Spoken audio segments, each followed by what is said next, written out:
Alors bonjour à tous. Aujourd'hui, je vais vous présenter une petite vidéo sur Flight Simulator X.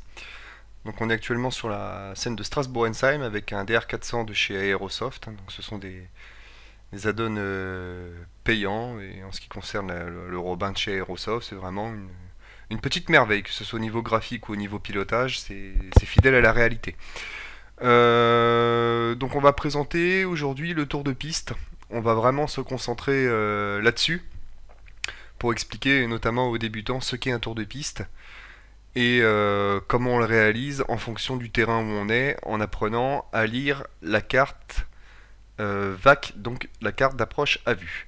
Alors on va commencer par un tout petit peu de théorie, hein. On va pas rentrer dans des détails, on va pas non plus passer le PPL aujourd'hui. Donc le tour de piste, illustré par ce petit schéma qui est fort bien fait. Qu'est-ce que c'est? Donc, comme son nom l'indique, on va faire un tour de la piste. Sauf qu'on va pas le faire au sol, hein, bien sûr. On va le faire en l'air. Alors, c'est l'entraînement type pour s'entraîner au décollage, au vol et à l'atterrissage. Ça, quand vous passez le PPL ou quand vous voulez apprendre à bien piloter, des tours de piste, vous en mangez. Comment ça se décompose? Alors, ça se décompose, donc bien sûr, on décolle. Et ensuite, il y a une phase de montée. Dans cette phase de montée, on va déjà préparer la machine. On va par exemple rentrer les volets, couper les phares et couper la pompe électrique à carburant. Ensuite, on va rejoindre ce qu'on appelle l'étape de vent de travers ou l'étape de vent traversier. Et à 1000 pieds, on va rejoindre l'avant-arrière. Donc l'avant-arrière, généralement, se fait toujours à 1000 pieds au-dessus du sol. Après, selon les terrains, ça peut varier. Mais tout ça, c'est expliqué dans les cartes propres à chaque terrain qu'on va voir tout à l'heure. Quand vous êtes sur l'étape de vent arrière, donc ça signifie que si on a décollé, normalement on décolle toujours vent de face. Donc ça veut dire que si on est dans le sens opposé de la piste, on a le vent qui est derrière. On commence à préparer sa machine. Donc là, on va remettre les phares, on va remettre la pompe et on va sortir un petit cran de volet pour mettre l'avion en configuration approche. On continue notre étape de vent arrière et ensuite on vire en base. Donc l'étape de base, c'est celle qui se situe entre l'avant-arrière et la finale. Dans cette phase-là, on va commencer à descendre pour rejoindre le plan de descente qui va nous permettre d'atterrir sur la piste au niveau du seuil. Donc normalement, on ne descend jamais sur l'étape de vent arrière, on descend seulement sur l'étape de base. Une fois qu'on arrive à peu près dans l'alignement de la piste, on vire dans la phase finale, c'est-à-dire la phase avant atterrissage. Là, on va mettre les volets complètement sortis, on va réduire la vitesse pour avoir notre vitesse d'approche finale, et on va glisser tout doucement vers la piste. Voilà, donc ça, c'est le schéma type du tour de piste qu'il faut adopter, avec lequel on peut s'entraîner. Donc ensuite, on va voir un petit peu comment ça se présente officiellement sur une carte. Alors pour afficher les cartes donc officielles de chaque terrain en France, vous allez sur ce site-là, le site SIA, Service de l'information aéronautique.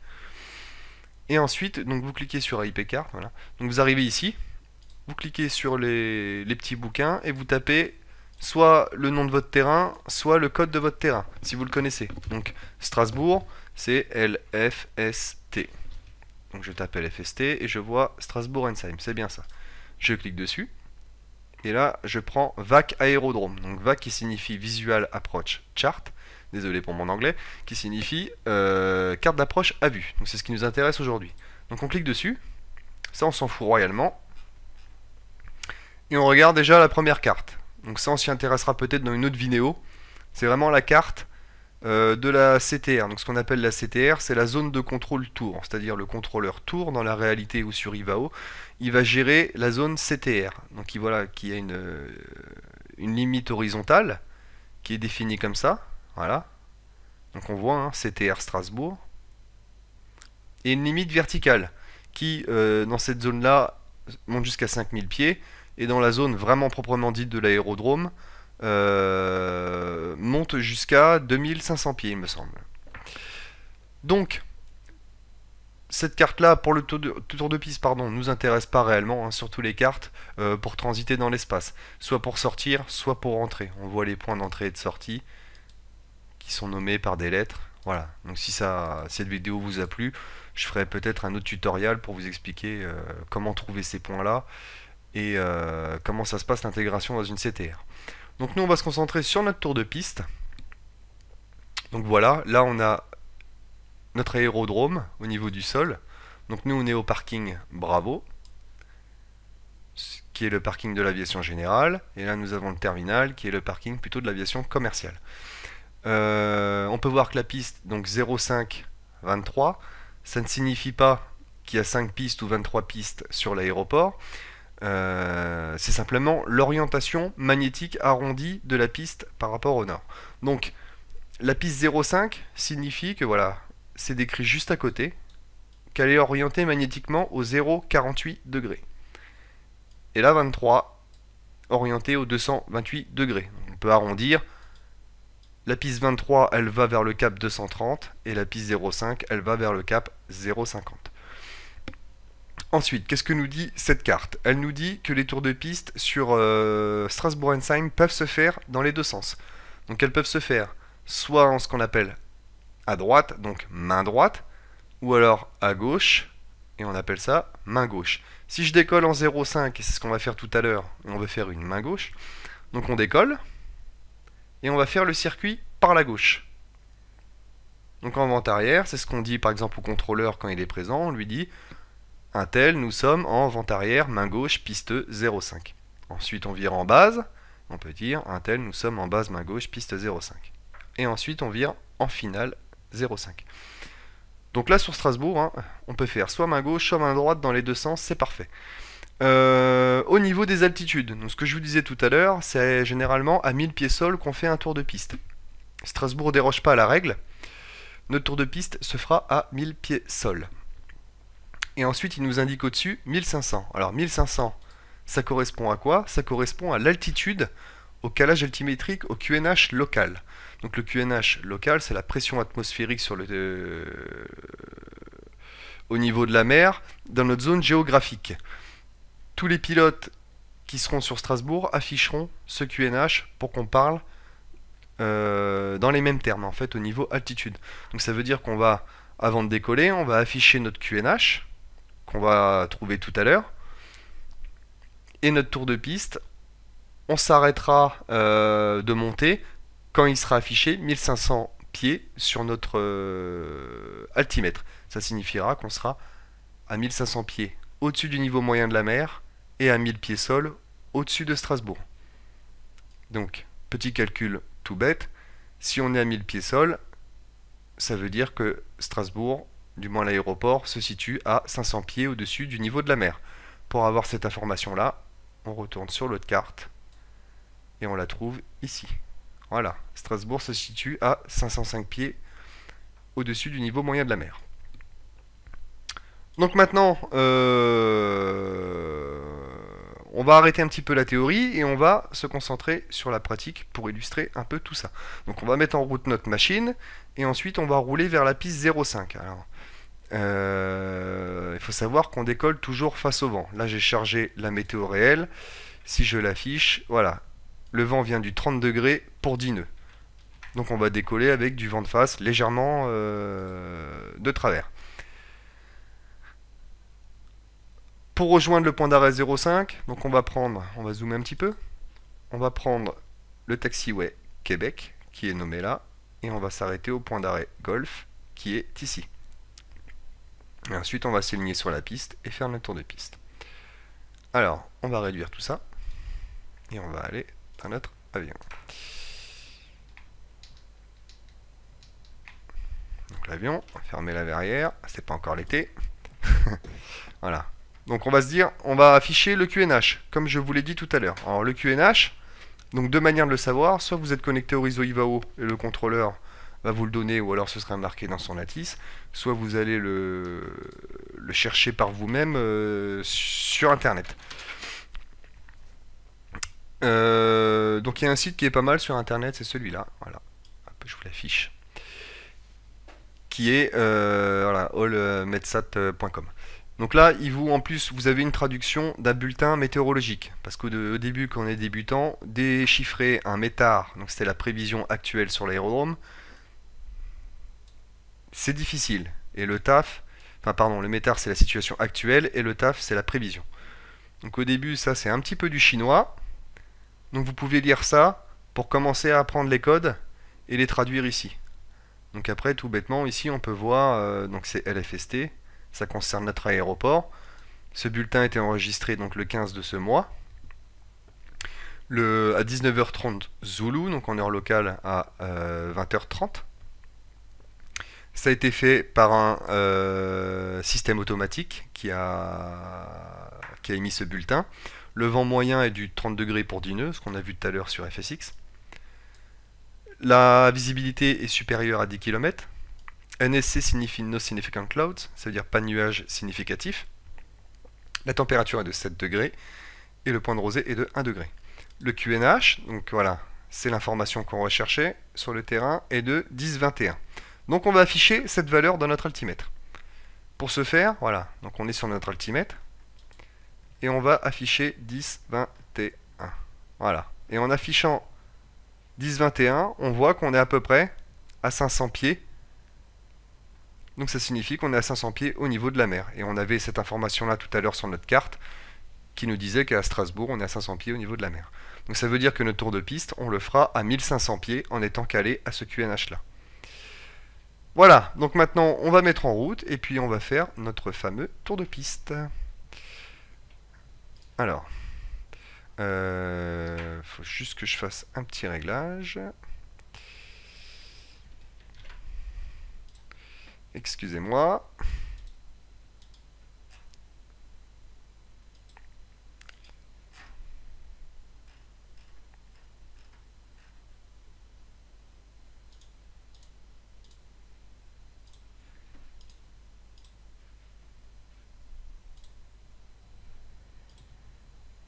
Voilà, c'est mieux. Donc, on va mettre notre coucou en route. Alors, donc la procédure de démarrage hein, est bien faite sur cet avion. Hein. Donc, voilà, donc deux souvenirs, parce que ça fait très longtemps que je ne l'ai pas utilisé. Alors, la batterie. Donc, on actionne la batterie. On peut déjà mettre la mixture en plein riche. On va mettre la pompe électrique sur on. Je crois que c'est, voilà, les beacons sont là. Donc les beacons, hein, c'est le feu anti-collision qui se trouve au-dessus de l'avion, qui permet de prévenir les gens qui sont autour de l'avion que l'avion va démarrer et qui va devenir dangereux pour ceux qui se trouvent autour. On met les magnétos sur 2. Voilà. On vérifie que le carburant est bien ouvert. On fait quelques injections. Donc moteur froid, théoriquement, je crois que c'est 5-6 sur DR400. Voilà. Et ensuite, on met un petit centimètre de gaz et on démarre. Voilà, donc là l'avion démarre. On le met à peu près voilà, à 1000-1200 tours minute.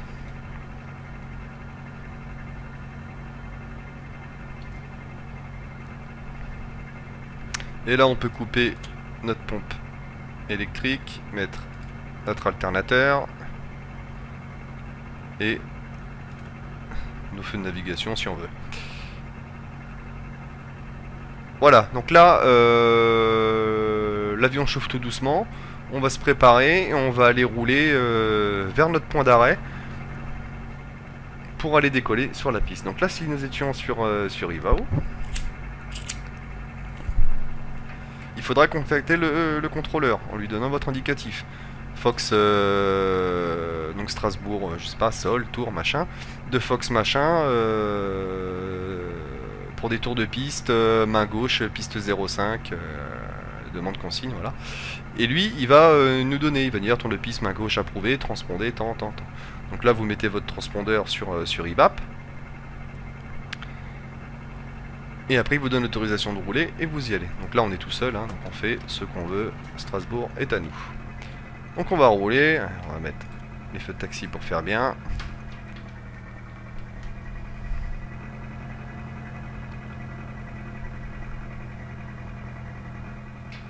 Voilà.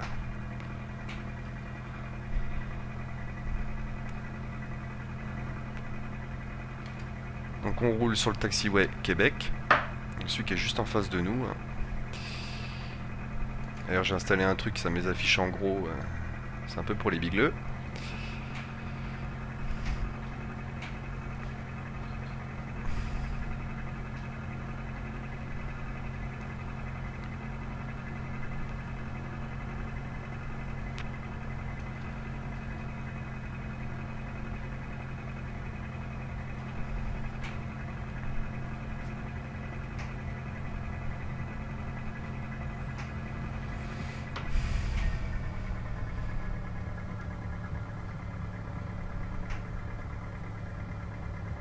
Voilà, et on rejoint le taxiway Golf, donc qui est indiqué ici.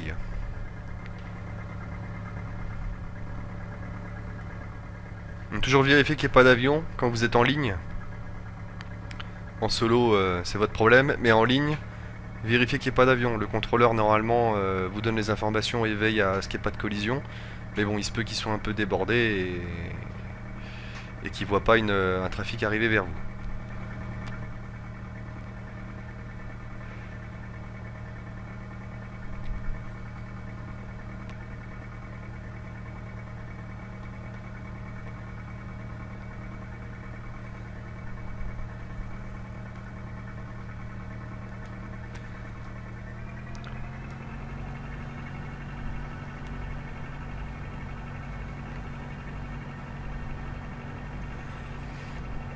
Donc là on arrive au point d'arrêt, donc point d'arrêt golf de la piste 05. Donc on peut déjà préparer l'avion. Donc on s'arrête, voilà. On met les phares, on réenclenche la pompe et on sort un cran de volet qui se situe ici. Voilà, sur le Robin il y a deux crans, plein volet et le premier cran. Voilà, volet rentré. Voilà. Nous on met sur un cran. Donc là toujours pareil, si vous êtes sur Ivao, donc vous dites au contrôleur que vous êtes prêt à décoller. Donc de Fox machin au point d'arrêt Golf 05 prêt au départ. Et lui il vous autorise ou non à décoller. S'il vous autorise, vous vous alignez sur la piste. Toujours en jetant un petit coup d'œil.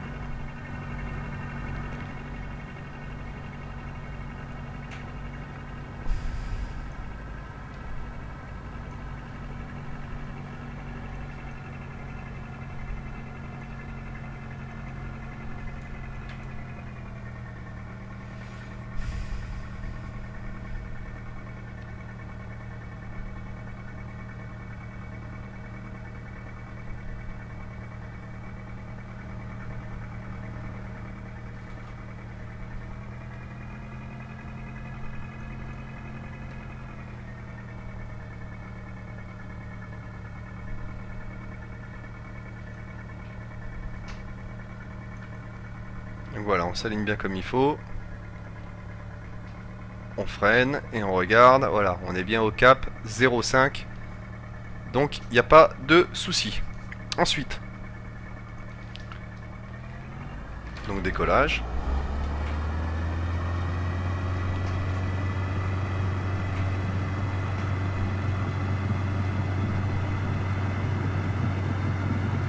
Alors, on soulage un peu la roulette de nez. Et à 110 km/h, on peut tirer un peu sur le manche et décoller. Voilà. Et là, on affiche à peu près sur cet avion-là 130 km/h en montée initiale. On vérifie que l'altimètre fonctionne bien et on maintient notre assiette. Voilà. Donc là, on a une belle vue sur l'aéroport de Strasbourg.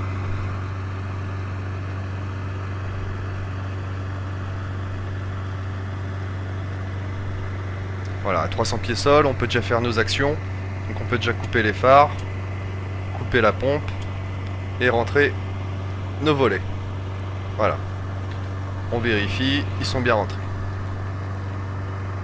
On maintient l'axe de piste.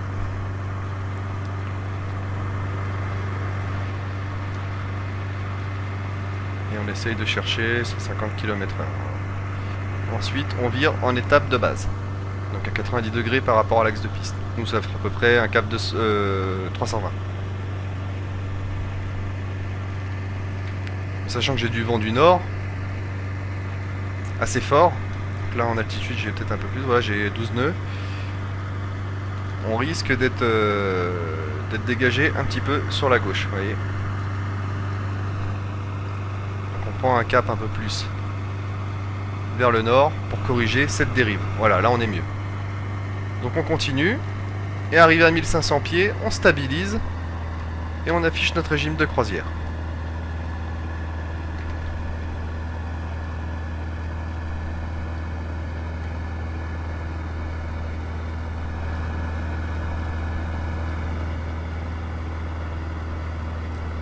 Et ensuite on vire sur notre étape de vente arrière. Donc la vente arrière, donc ce sera un cap 230, puisque le décollage est fait en 0,5.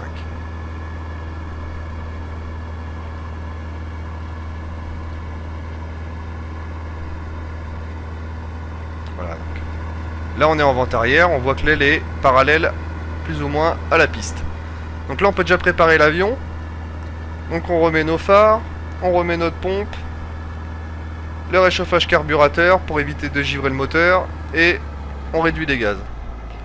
Voilà, je crois que c'est à peu près 1900 tours le préaffichage sur Robin.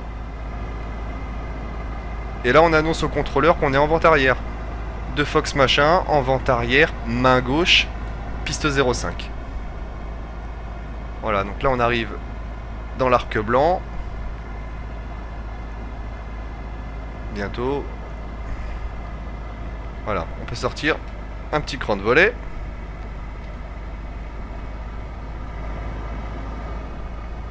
Et on essaye de pas descendre. Alors voilà, je suis à peu près 100 pieds au-dessus. Donc c'est pas, j'ai pas fait quelque chose de très très précis. Et bon, 100 pieds c'est la tolérance. Et ensuite on va virer en étape de base. Voilà. Donc là on vire en étape de base. Et là on peut déjà commencer à descendre tout doucement vers la piste. Donc là toujours pareil, hein, le vent vient de notre gauche. Donc il va nous pousser vers la droite.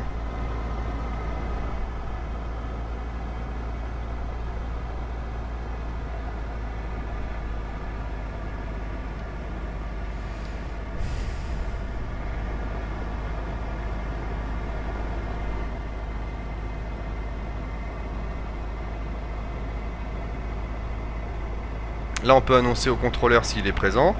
De Fox machin, en base main gauche, piste 05.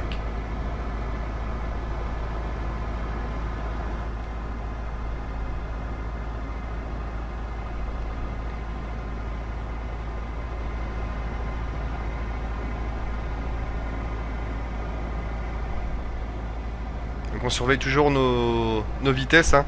Notre descente, pas descendre comme un bourrin, à peu près 300-400 pieds minute, c'est très bien.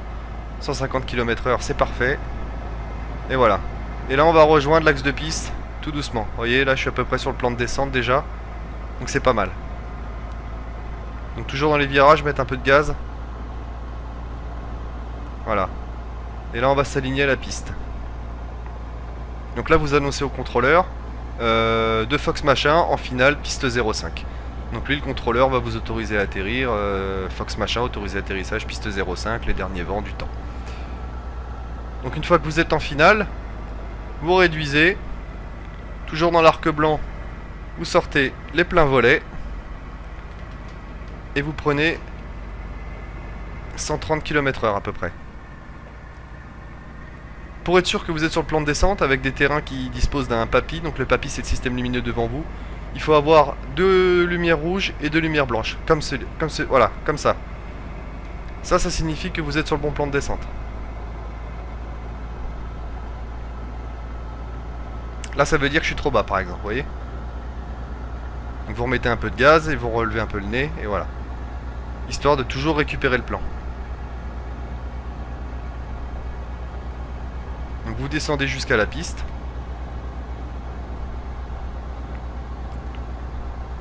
Et ensuite vous prenez votre point de référence, vous ne servez plus de ce papy, vous cherchez à vous poser où vous voulez. Généralement voilà les plots qui sont là. C'est cela que vous allez chercher. Voilà, on va essayer de les toucher au plot. Une fois que vous êtes sûr de faire la piste, vous réduisez complètement les gaz et vous faites votre arrondi le plus proprement possible en maintenant l'axe de piste. Voilà, là on a touché. On freine, toujours en maintenant l'axe de piste. Donc petite astuce, si vous avez du vent qui est de plein travers, vous mettez du manche du côté du vent. Voilà, ça permet de maintenir l'avion stable. Vous rentrez les volets. Et vous roulez pour sortir au prochain taxiway.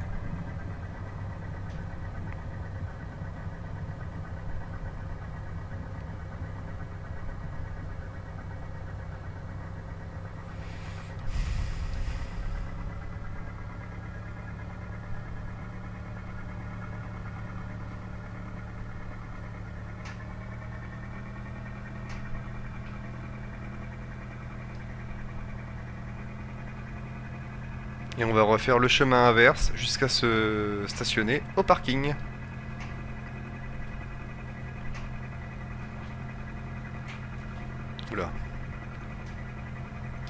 Voilà, donc une fois que vous avez passé le point d'arrêt, vous l'annoncez à la tour. Strasbourg Tour de Fox machin, la piste 05 est dégagée par Golf. Et lui va vous donner, voilà, Fox machin, roulé, parking Bravo, via Québec. Donc vous continuez tout droit, vous coupez votre transpondeur, vous mettez vos phares de taxi, vous coupez les phares d'atterrissage, vous enlevez la pompe, vous coupez le réchauffage carburateur, pardon, et si vous ne l'avez pas déjà fait, vous rentrez les volets.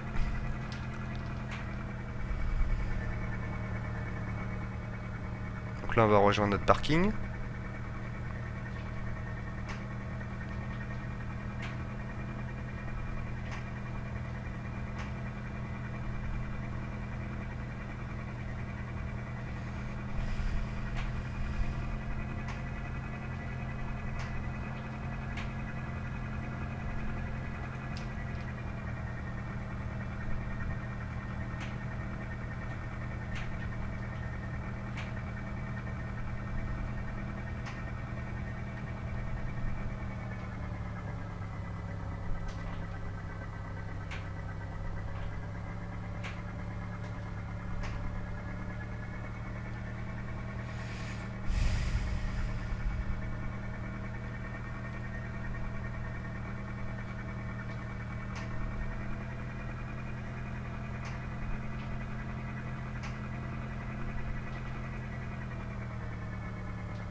Voilà, on se met au parking, on peut remettre notre frein park et couper les moteurs.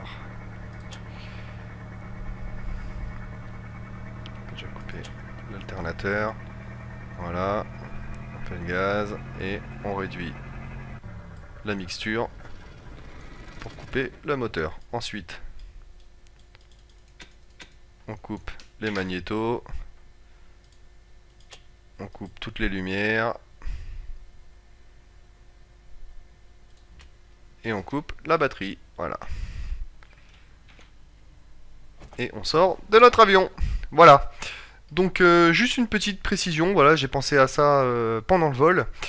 Pour vous aider à expliquer un petit peu la lecture des cartes aéronautiques. Alors il y a plusieurs solutions. Il y en a une, c'est celle d'aller sur le site donc d'Ivao pour ceux qui veulent se lancer sur Ivao. Vous avez une section instruction, pardon. Donc vous allez sur le site d'Ivao, vous allez dans ressources, section instruction qui est ici, voilà. Et là vous avez tout un tas de petits tutoriaux au format PDF qui vous expliquent vraiment de manière très claire les différents régimes de vol, les espaces aériens, la réglementation, les cartes aéronautiques par exemple, vous voyez. Vous cliquez sur les cartes VFR et vous allez avoir un petit tutoriel qui va vous apprendre, voilà, à déchiffrer une carte. Voilà, donc c'est vraiment très très détaillé. Et vous pouvez y aller, hein, c'est tiré de sources officielles, donc il n'y a aucun problème. Généralement, il n'y a pas d'erreur. Sinon, si vous voulez aller directement à la source, il faut aller sur le site du SIA, donc comme tout à l'heure, hein, donc le site officiel. Et sur ce site-là, donc toujours pareil, AIP carte, là-dessus, voilà. Vous cliquez sur, alors de souvenir, VAC aérodrome, les VAC en vigueur, et là vous allez dans Généralité. Et là dans Généralité, voilà, vous avez tous les symboles qui sont expliqués, qu'on peut retrouver sur les cartes. Donc voilà, c'est difficile de tout connaître. Donc quand vous avez un doute ou que vous ne vous souvenez plus ce que signifie symbole, et ben voilà, le document est là pour ça. Et il vous explique absolument tout ce qu'il faut savoir. Voilà, donc cette vidéo se termine, j'espère qu'elle vous a plu. Si c'est le cas, n'hésitez pas à laisser un petit commentaire. S'il y a une erreur que j'ai faite, c'est possible. N'hésitez surtout pas à le signaler. Et voilà, si ça vous a plu, j'en ferai peut-être différents tutoriaux et donnez-moi des idées de choses que vous aimeriez bien apprendre. Voilà, je vous souhaite une bonne soirée et peut-être à une prochaine. Au revoir.